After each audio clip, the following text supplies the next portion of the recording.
Las opiniones vertidas en este programa son exclusiva responsabilidad de sus participantes y no necesariamente expresan la postura institucional de la Universidad Nacional del Sur sobre los temas a los que se refieren. Bienvenidos. Hemisferios te invita a deambular por la frontera entre la ciencia y el arte, lo técnico y lo cultural. 30 minutos para analizar pasado, presente y futuro de la creatividad humana. Hemisferios. Un programa que te va a abrir la cabeza.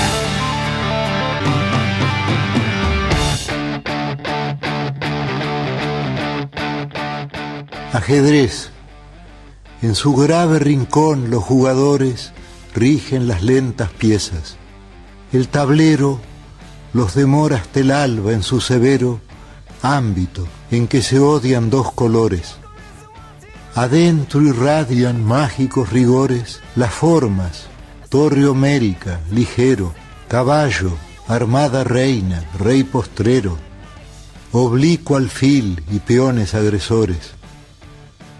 Cuando los jugadores se hayan ido, cuando el tiempo los haya consumido, ciertamente no habrá cesado el rito. En el oriente se encendió esta guerra, cuyo anfiteatro es hoy toda la tierra. Como el otro, este juego es infinito. Buenas noches, acá estamos nuevamente en el segundo programa de Hemisferios con Aníbal y Diego. Y bueno, y quienes habla Ángel. Y como seguramente recordarán, el programa anterior, porque seguro que no se lo perdieron a nuestro debut, le dijimos que veníamos preparando un programa sobre las máquinas en el ajedrez. Pero muy bueno, para entrar en el tema, arrancamos escuchando uno de los sonetos sobre el ajedrez de Jorge Luis Borges en la propia voz de su autor. Como les habíamos comentado la semana pasada, en este programa tratamos de encontrar puntos donde convergen la ciencia y el arte. Y el juego ciencia, el ajedrez, tiene justamente bastante de arte, me parece a veces. Nuestro compañero Diego Genovese nos había comentado que le apasiona este deporte, pero que a la vez se trata de un amor no correspondido. ¿Por qué, Diego? Sí, yo creo que Kaisa, que es la diosa del ajedrez, anda por el mundo tratando de seducir a los hombres con su juego, ¿no?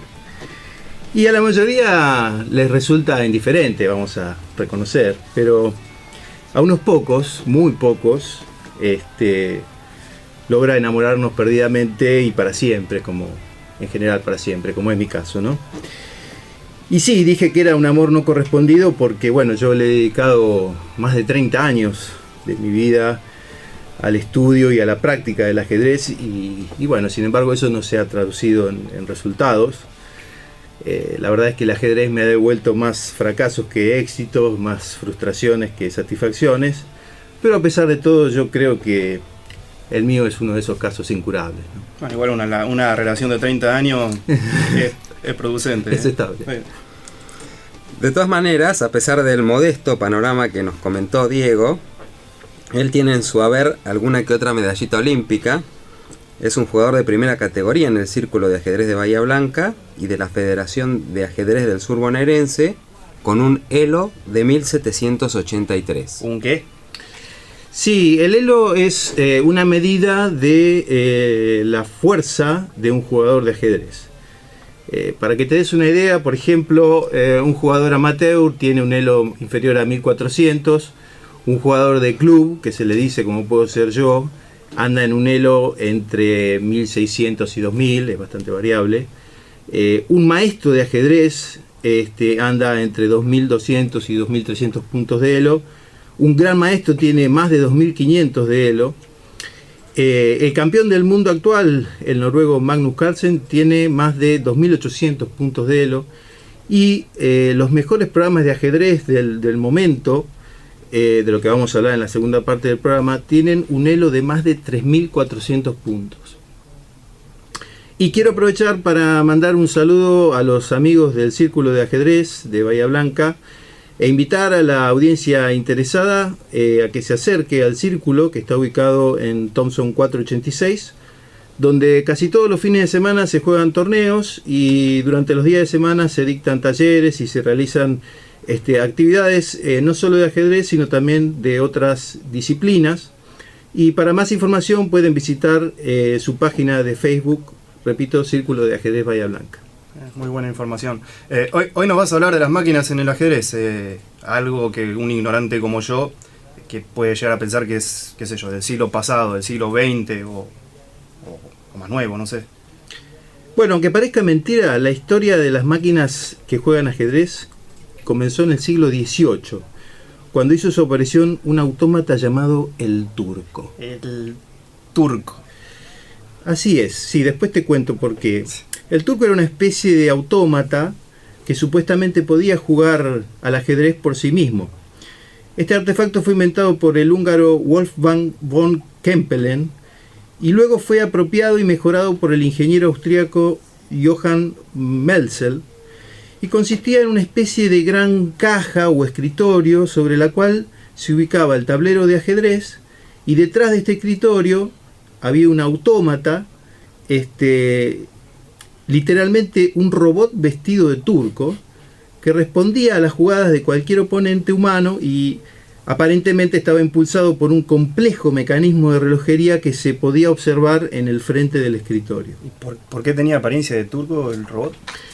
Bueno, la respuesta a eso no la encontré explícitamente en ningún lado, pero investigando un poco encontré que en esa época tuvieron lugar las guerras austroturcas. Y entonces imagino, y esto es suposición mía, que la intención era que el turco tuviera aspecto del malo de la película y quizá de esa manera amedrentar un poco a sus rivales. Ok. ¿Y cómo trascendió en la historia del turco? Bueno, este autómata fue presentado por primera vez en 1770 en la corte de la emperatriz María Teresa del Imperio Austrohúngaro. Y bueno, rápidamente causó sensación en toda Europa, derrotando a la mayoría de sus rivales. Después el autómata jugó contra grandes personalidades de la época, como Napoleón Bonaparte, Benjamin Franklin, Federico el Grande de Prusia, el rey Luis XVIII de Francia y el gran matemático Charles Babbage, que según leí por ahí fue un precursor de las computadoras. Ajá. Más tarde, a partir de 1826, hizo presentaciones en Cuba y Estados Unidos, y el propio Edgar Allan Poe fue a ver el espectáculo y rápidamente sospechó que había algo raro, que se trataba de una gran farsa. O sea, un montón de años pasaron estrategas, científicos, inventores, y se viene a dar cuenta un escritor, Allan Poe. Bueno, en realidad muchos sospechaban que había gato encerrado o tipo encerrado, ¿no? Encerrado. Y si bien Poe no pudo revelar el mecanismo que operaba al autómata desde adentro del escritorio, en 1836 escribió y publicó un ensayo donde demostró que el autómata solo podía ser operado por una persona oculta dentro del escritorio. Y tenía razón, adentro había un tipo, ¿no? Se cree que fue operado por varios jugadores a lo largo del tiempo, y uno de ellos parece que fue un tal William Schlumberger, un fuerte jugador alemán de la época. No obstante, la muerte de Schlumberger en 1838, el incendio del artefacto y las especulaciones que había hecho Poe pusieron fin a un engaño que duró casi 70 años. 70 años turco. Ah, bien. Entonces, al final, ¿cuándo hubo realmente una máquina jugando al ajedrez? Bueno, la primera máquina capaz de jugar al ajedrez fue mucho menos famosa y fue creada en 1912 por el inventor español Leonardo Torres Quevedo. Se trataba de un sistema electromecánico capaz de dar jaque mate al rey negro con el rey y torre blancas. Es decir, el dispositivo usaba solo 3 piezas. El humano movía el rey negro y la máquina, desde cualquier posición inicial, movía el rey y torre blancos para finalmente dar jaque mate al oponente.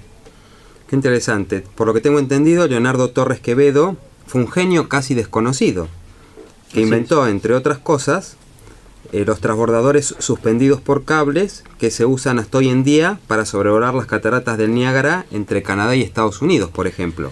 Miralo vos, el español era grosso como inventor. Igual la máquina de ajedrez capaz que para la época era lo más, pero parecía un poco rudimentaria. Sí, cabe aclarar que el método para dar este jaque mate que yo mencionaba es bastante mecánico. Es decir, que por cada jugada del rival hay prácticamente una única jugada de respuesta. Entonces se podría decir que esta máquina realmente no pensaba, no elegía las jugadas, sino que ejecutaba jugadas forzadas, como se las conoce. Así todo se trata de un invento maravilloso y realmente novedoso y avanzado para la época. Y bueno, luego llegó la era de las computadoras, ¿no? Y para eso tenemos que saltar a fines de 1940. Bueno, y saltaremos. Pero antes vamos a pasar por el tema musical relacionado al ajedrez. Hoy les vamos a presentar un tema que se llama Isolated Pawn, por la cantautora chilena y gran aficionada del ajedrez, Yuga de Prima. Con ustedes, Peón Aislado.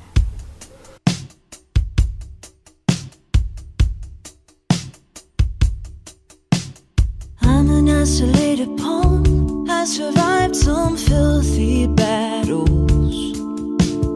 Now I'm far from all the rest, and I'm scared to death. Oh, I'm an isolated pawn, I survived some filthy battles. Now I'm far from all the rest.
La verdad que lindo tema, no la conocía la muchacha, y pegadizo, tranqui, y me puse a verlo bien, seguir la letra, y está muy bueno cómo relaciona la evolución de alguien desde la desesperanza de un peón aislado, con movimientos cortos, y a llegar a ser alguien poderoso, o más bien poderosa en este caso, como una reina, ¿no? Con movimiento más libre, más abayazante, o sea, muy linda metáfora como con el ajedrez. Se lo vamos a dejar en nuestra página de Facebook, Hemisferios 1240, así lo disfrutan y leen la traducción, que realmente vale la pena. Bueno, volviendo al tema del ajedrez y las máquinas, ahora les toca el turno a las computadoras. Habíamos quedado en la época de las computadoras. Sí, de ahí entonces debemos saltar hacia fines de 1940, donde comenzó el desarrollo de las computadoras electrónicas, de la mano de Alan Turing en Inglaterra y Claude Shannon y John von Neumann en Estados Unidos. Alan Turing, el mismo que está en la película Código Enigma. Exactamente. Turing se hizo más conocido recientemente a partir de la película El Código Enigma, que cuenta la historia de cómo se desarrolló una máquina calculadora para descifrar un código que usaban los nazis, conocido como Enigma, para comunicar las posiciones de los objetivos enemigos. La máquina logró descifrar el código y ayudó, según comentan, a cambiar el curso de la Segunda Guerra Mundial. Es una muy buena película, la verdad, muy recomendable, El Código Enigma, muy relacionada también con inteligencia artificial, adelantando un poco, y entre otras cosas que no voy a spoilear. Claro. Turing, Shannon y von Neumann se plantearon la pregunta: ¿puede hacerse una máquina capaz de pensar como una persona? Eso luego habría de llamarse inteligencia artificial. Sí, y la respuesta a esta pregunta quedó enganchada a otra pregunta. ¿Puede hacerse una máquina capaz de jugar al ajedrez? O sea, se ve que inteligencia artificial y ajedrez van un poco de la mano, ¿no? Como que sea como el ejercicio de la inteligencia artificial. Exactamente, y la historia sigue así. En 1951, Turing publicó un programa escrito en lápiz y papel capaz de jugar al ajedrez.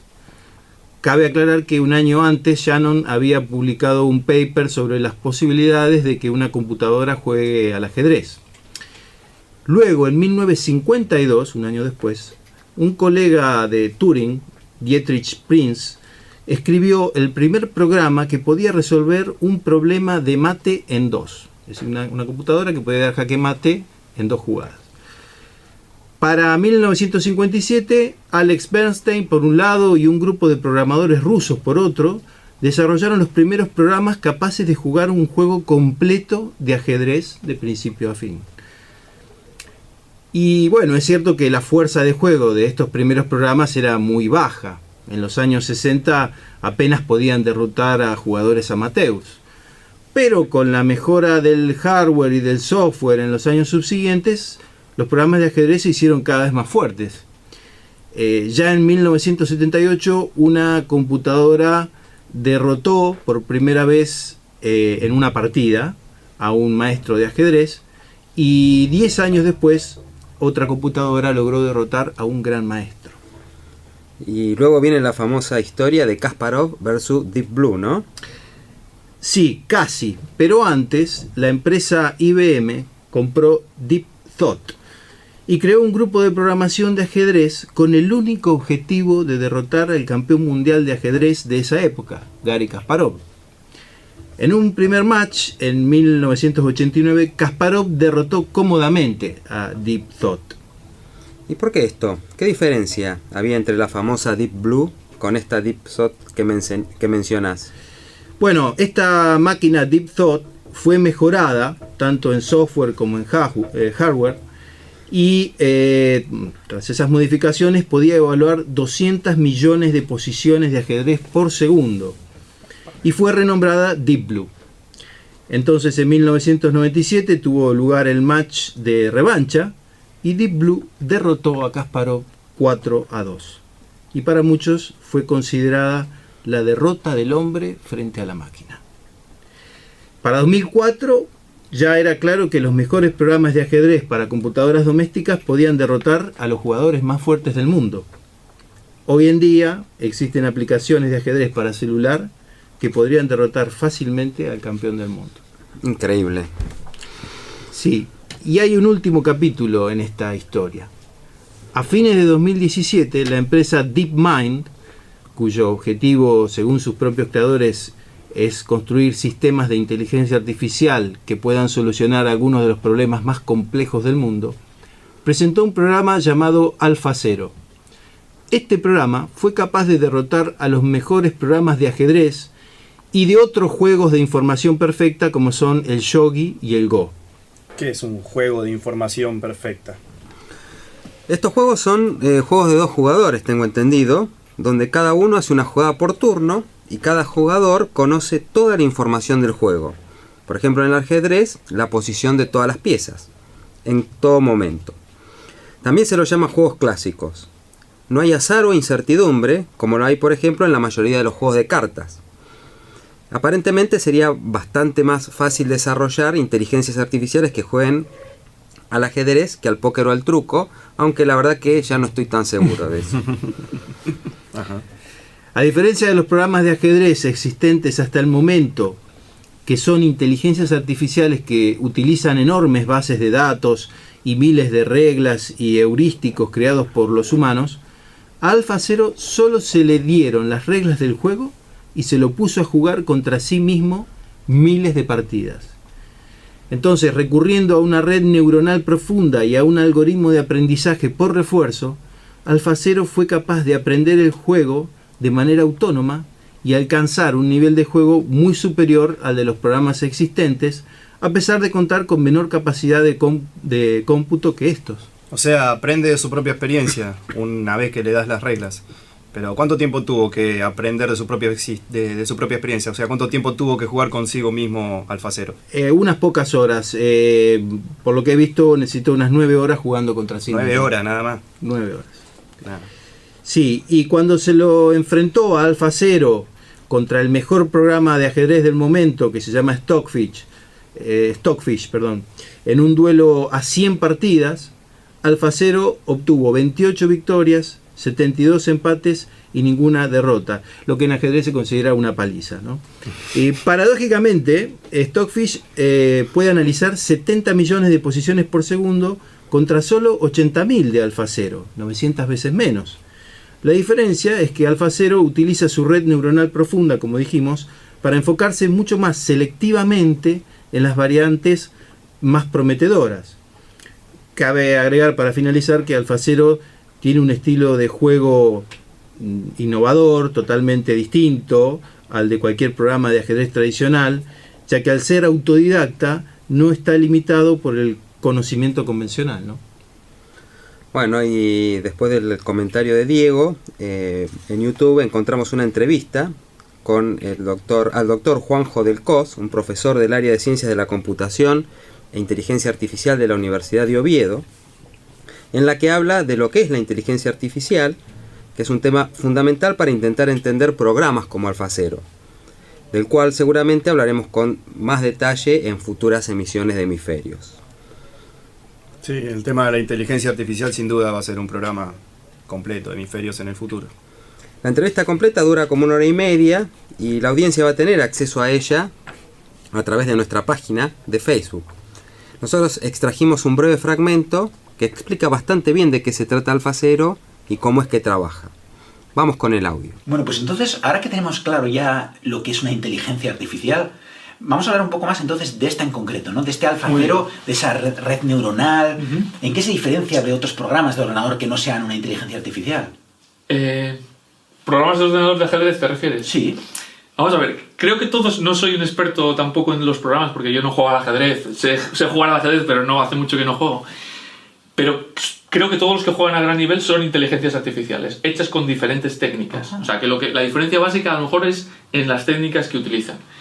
Al final casi todas ellas tienen lo que se llama un algoritmo de búsqueda, que básicamente es que, dada una posición en el tablero, tratan de buscar la secuencia de jugadas que les llevan a la victoria o a una posición ventajosa. Entonces tienen que analizar distintas jugadas propias y del rival para llegar a decidir cuál es la mejor jugada en una posición del tablero concreta, o la que tiene que realizar en ese momento. Entonces, desde ese punto de vista, todos los algoritmos o todos los programas que juegan a gran nivel son inteligencias artificiales. Lo que pasa es que están hechos con distintas técnicas. Es la diferencia entre ellos. Y que a lo mejor pueden usar herramientas auxiliares como libros de aperturas y cosas así, unas sí y otras no. En este caso, por lo visto, pues hay diferencias en ese sentido también. Pero todas ellas son inteligencias artificiales, porque volvemos a la definición de antes. Son programas que ningún humano ha programado diciéndole cómo jugar, me refiero, que es lo que es la programación clásica, sino que el propio programa, a través de algunos algoritmos, decide o extrae el conocimiento para jugar, pero ningún humano los ha programado con el conocimiento del juego. Entonces, desde ese punto de vista, son programas de inteligencia artificial. Y volviendo a la definición anterior, lo son porque toman decisiones que son inteligentes. Aunque a veces las decisiones, el proceso para llegar a esas decisiones sean con algoritmos de búsqueda que en realidad lo que hace muchas veces son fuerza bruta, que es analizar muchas jugadas, muchas combinaciones de jugadas, hasta llegar a un punto en que ven que hay una jugada que es la mejor. Y eso no nos parece muy humano, porque digamos que no tienen un conocimiento abstracto a lo mejor de cómo es el juego, sino que utilizan recursos computacionales, pero la decisión al final es inteligente. Y por tanto la toma una máquina y por tanto es una inteligencia artificial. Muy interesante este tema de la inteligencia artificial y cómo se usa el ajedrez para desarrollarla.